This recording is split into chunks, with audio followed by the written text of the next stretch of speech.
ഇപ്പൊ എന്റെ ഒരു എക്സ്പീരിയൻസ് പറയുകയാണെങ്കിൽ ഞാൻ കുറെ എബി അങ്ങനത്തെ സിനിമകളൊക്കെ ചെയ്ത് വരുന്ന ആ ഒരു ടൈമിൽ ഒരു ചാനലിലേക്ക് ഇന്റർവ്യൂവിന് വിളിച്ചു.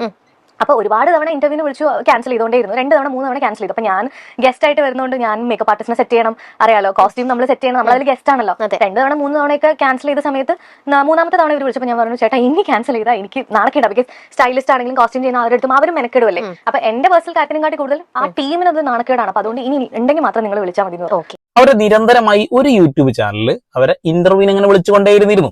ഇന്റർവ്യൂവിന് പോകുന്ന സമയത്ത് അത് ക്യാൻസൽ ആവും. അപ്പൊ അവരുടെ ബുദ്ധിമുട്ടുകൾ നിങ്ങൾ മനസ്സിലാക്കിയല്ലോ, പറഞ്ഞല്ലോ. അപ്പൊ എന്തുകൊണ്ടാണ് ഇത് ക്യാൻസൽ ആവുന്നത് എന്നുള്ള ഒരു ചർച്ചയാണ് ഇപ്പൊ നടന്നുകൊണ്ടിരിക്കുന്നത്. പേളി മാണി സംസാര രീതിയൊക്കെ ഭയങ്കര ഇഷ്ടമാണ് ആളുകൾക്ക്. പേളി മാണിയുടെ യൂട്യൂബ് ചാനലൊക്കെ ഫോളോ ചെയ്യുന്ന ഇഷ്ടം പോലെ ആളുകളുണ്ട്. അത് കൂടാതെ തന്നെ ബിഗ് ബോസിലൂടെ വന്നവരെ പ്രണയവിവാഹം എല്ലാവർക്കും അവരോട് ഭയങ്കര താല്പര്യം. പക്ഷെ ആ താല്പര്യങ്ങൾക്കൊക്കെ അപ്പുറം ഇവർ ഇങ്ങനെ ഒരു സ്വഭാവക്കാരി കൂടി ആയിരുന്നു അല്ലെങ്കിൽ ആണ് എന്നുള്ള ഒരു കാര്യം അറിയുമ്പോൾ സത്യം പറയുകയാണെങ്കിൽ നമുക്കൊരു സങ്കടം തോന്നി.